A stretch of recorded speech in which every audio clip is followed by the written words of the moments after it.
Hello बच्चों, आप सभी को आपके अपने YouTube चैनल रितेश क्लासेस में स्वागत है। तो आज हम लोग बिहार बोर्ड मैट्रिक परीक्षा 2026 की तैयारी के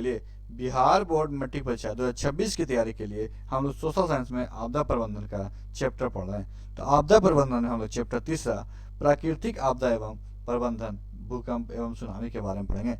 आज हम लोग इसका ऑब्जेक्टिव और लघु उत्तरीय प्रश्न देखेंगे।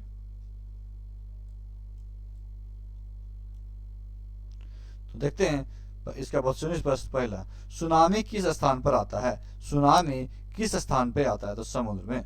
26 दिसंबर 2004 को विश्व के किस हिस्सों में भयंकर सुनामी आया था? विश्व के किस हिस्से में भयंकर सुनामी आया था? तो बंगाल की खाड़ी में। भूकंप केंद्र के ऊर्ध्वाधर पृथ्वी पर भूकंप केंद्र के ऊर्ध्वाधर पृथ्वी पर स्थित केंद्र को क्या कहता है? स्थित केंद्र को क्या कहता है? तो अधिकेंद्र। भारत में अत्यंत विनाशकारी भूकंप आया था। भारत में अत्यंत विनाशकारी भूकंप आया था। कब आया था? 1934 में। महासागर के तली पर होने वाले कंपन को किस नाम से जाना जाता है? महासागर के तली पर होने वाले कंपन को किस नाम से जाना जाता है? इसका आंसर होगा सुनामी।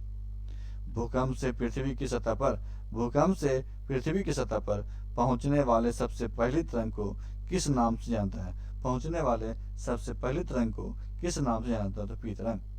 निम्न में कौन भूकंप के सर्वाधिक संवेदनशील नगर है? निम्न में कौन भूकंप का सर्वाधिक संवेदनशील नगर है? इसका आंसर होगा देहरादून। गुजरात का कच्छ प्रदेश किस भूकंपीय पेटी में है? गुजरात का कच्छ प्रदेश किस भूकंपीय पेटी में है? इसका आंसर होगा जोन 5। भूकंप संभावित क्षेत्रों में भवनों की आकृति कैसी होनी चाहिए? भवनों की आकृति कैसी होनी चाहिए? तो आयताकार। सुनामी प्रभावित क्षेत्रों में मकानों का निर्माण कहाँ करना चाहिए? सुनामी प्रभावित क्षेत्रों में मकानों का निर्माण कहाँ करना चाहिए? इसका आंसर होगा सागर तट से दूर। निम्न में से कौन भूकंप तरंग मापने का यंत्र है? निम्न में से कौन भूकंप तरंग मापने का यंत्र है? इसका आंसर होगा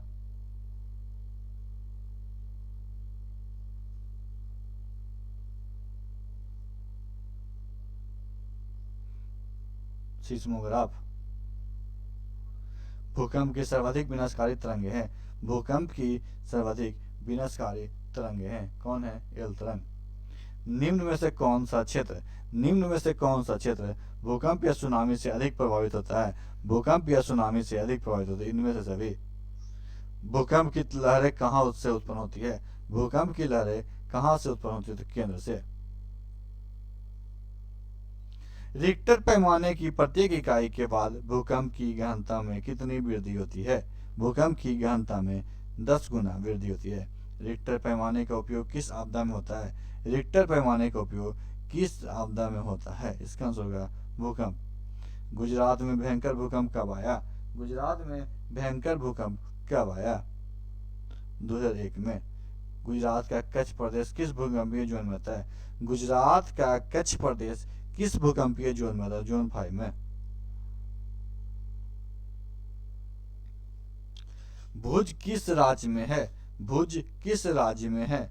तो गुजरात में। ज्वालामुखी उद्गार में कौन सा पदार्थ निकलता है? ज्वालामुखी उद्गार में कौन सा पदार्थ निकलता है? तो इनमें से सभी। किस आपदा का संबंध पृथ्वी की आंतरिक संरचना से है? किस आपदा का संबंध पृथ्वी की आंतरिक संरचना से है? तो इसका आंसर होगा सुनामी। हम इस चैप्टर का लघु उत्तरीय प्रश्न रखते हैं।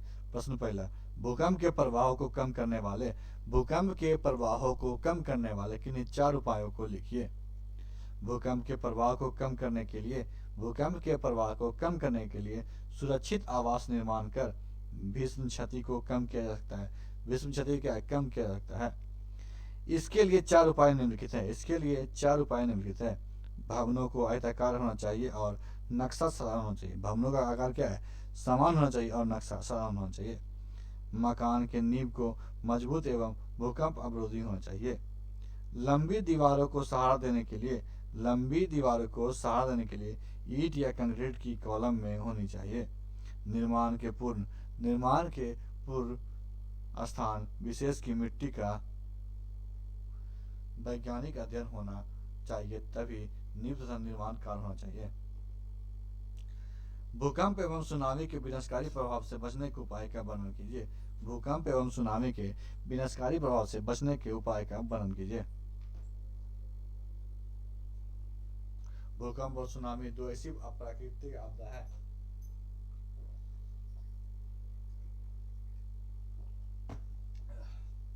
भूकंप और सुनामी दो ऐसी प्राकृतिक आपदाएं हैं जिसका संबंध पृथ्वी की आंतरिक संरचना से है। हम लोग ठोस भूपटल पर रहते हैं, हम लोग क्या है, ठोस भूपटल पर रहते हैं, लेकिन इसके अंदर आग की लहरें तापमान लगभग 1000 पर चलती है। इन लहरों के कारण कंपन उत्पन्न होती है। इन लहरों के कारण क्या है, कंपन उत्पन्न होती है। इन कंपन का केंद्र जब स्थल खंड पर होता है तो उसे भूकंप कहते हैं, तथा जब महासागर में होती है तो उसे सुनामी कहते हैं। भूकंप से बचाव के उपाय। भूकंप से बचाव के उपाय क्या क्या हैं? तो भूकंप का पूर्वानुमान। भूकंप लेखी यंत्र के द्वारा भूकंपीय तरंगों का पूर्वानुमान किया जाना। भवन निर्माण। भवनों का निर्माण भूकंप रोधी तरीके के आधार पर किया जाना चाहिए, खासकर उन क्षेत्रों में जो भूकंपीय प्रभावित हैं, जो क्या है, भूकंप प्रभावित हैं। प्रशासनिक कार्य। भूकंप के बाद राहत कार्य के लिए प्रशासनिक अधिकारियों के विरोध दस्ते का गठन किया जाना चाहिए। गैर सरकारी संगठनों का सहयोग। गैर सरकारी संगठनों का सहयोग। भूकंपीय आपदा से निपटने के लिए गैर सरकारी संगठनों का भी योगदान हो सका है। ये संस्थाएं न सिर्फ राहत कार्य में मदद कर सकते हैं, यह संस्थाएं क्या न सिर्फ राहत कार्य में मदद कर सकते हैं, बल्कि भूकंप के पूर्व लोगों को भूकंपीय भवन निर्माण तथा भूकंप के समय तत्काल बचाव हेतु लोगों को प्रशिक्षित भी कर सकते हैं। सुनामी से बचने के उपाय। सुनामी से बचने के उपाय। तटबंधों तथा मैंग्रोव झाड़ी का विकास। तटबंधों तथा क्या है, मैंग्रोव झाड़ी का विकास। सुनामी के विनाशकारी प्रभाव। सुनामी के विनाशकारी प्रभाव से बचने के लिए कंक्रीट के तटबंधों का निर्माण तथा तटबंधों पर मैंग्रोव की झाड़ियां का विकास कर सुनामी के झटके को कम किया जा सकता है। तटीय प्रदेश के लोगों को प्रशिक्षण। तटीय प्रदेश के लोगों को प्रशिक्षण। तटीय प्रदेश में रहने वाले लोगों को प्रशिक्षण देकर सुनामी के बाद राहत कार्यों में सामूहिक रूप से इनकी मदद लिया जा सकता है। क्वेश्चन तीसरा, भूकंप क्या है, इससे बचने के किन्हीं दो कारणों का उल्लेख करें। भूकंप क्या है, इनसे बचने के किन्हीं दो कारणों का उल्लेख करें। भूकंप का तात्पर्य भूपटल में कंपन से है। भूकंप का तात्पर्य भूपटल में कंपन से है। भूकंप का मूल कारण पृथ्वी के आंतरिक भागों में विविध कारणों से ऊर्जा की उत्पत्ति और उष्मा तरंग विवरण है। भूकंप से बचाव के दो उपाय निम्न है। भूकंप से बचाव के दो उपाय निम्न है। भूकंप का पूर्वानुमान। भूकंप लेखी यंत्र के द्वारा भूकंपीय तरंगों का पूर्वानुमान किया जा सकता है। भवन निर्माण। भवनों का निर्माण भूकंप रोधी तरीके के आधार पर किया जाना चाहिए, खासकर उन क्षेत्रों में जो भूकंप प्रभावित हो। खासकर उन क्षेत्रों में जो भूकंप प्रभावित हो।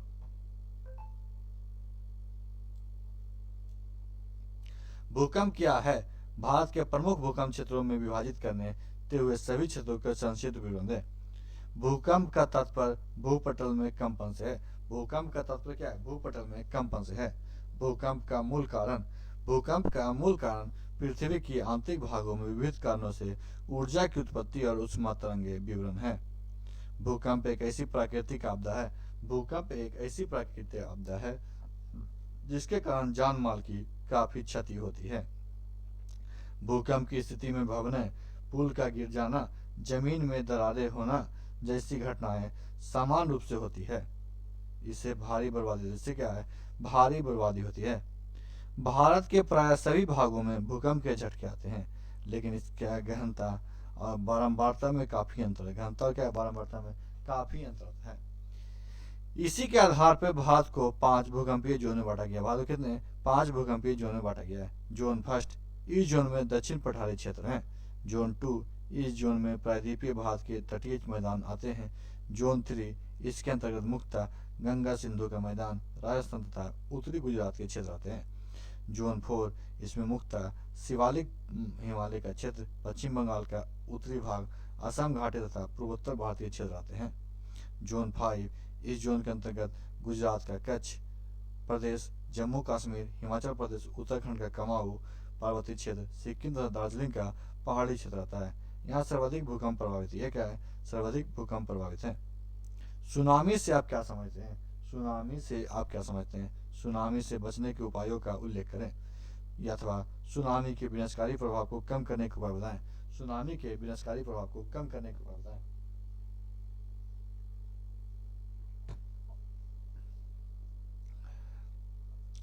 भूकंपीय कंपन का केंद्र जब खंड पर होता है, स्थल खंड पर होता है, तो उसे भूकंप कहते हैं।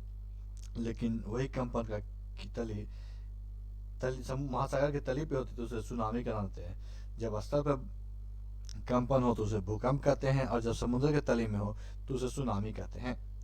सुनामी के प्रभाव से समुद्री जल में कंपन होता है, जिससे जल में क्षैतिज गति होती है। जिससे क्या है? जल में क्षैतिज गति होती है।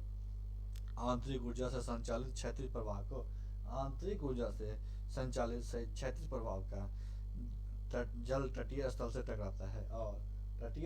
टकराता है और तट पर सुनामी की विनाशशीलता देखने को मिलती है। 26 जनवरी 2004 को दक्षिण पूर्व एशिया से लेकर बंगाल की खाड़ी तक आए सुनामी में सैकड़ों लोग विलुप्त हो गए। सुनामी क्या है? सैकड़ों लोग विलुप्त हो गए। निकोबार द्वीप समूह के दक्षिण इंदिरा पॉइंट इसके प्रभाव से विलुप्त हो गया। सुनामी जैसे भयंकर आपदा से बचाव के लिए निम्नलिखित उपाय किए जा सकते हैं। तटबंधों का निर्माण। सुनामी से विनाशकारी प्रभाव को कम करने के लिए कंक्रीट तटबंध बनाने की आवश्यकता होती है। इससे तट के टकराने वाले सुनामी तरंगे का प्रभाव तटीय मैदान पर सीमित होगा। मैंग्रोव झाड़ियों का विकास। तटबंधों पर मैंग्रोव झाड़ियों के विकास से इन तरंगों की गति को कम किया जा सकता है। तटीय दलदली क्षेत्रों में सिर्फ सघन मैंग्रोव ही लाभकारी हो सकता है। तटीय प्रदेशों के लोग को प्रशिक्षित करना। तटीय प्रदेश में रहने वाले लोगों को सुनामी से बचाव के लिए प्रशिक्षित किया जाना चाहिए, ताकि वे सुनामी से होने वाले नुकसान के बाद सामूहिक रूप से बचाव कार्य में लगे।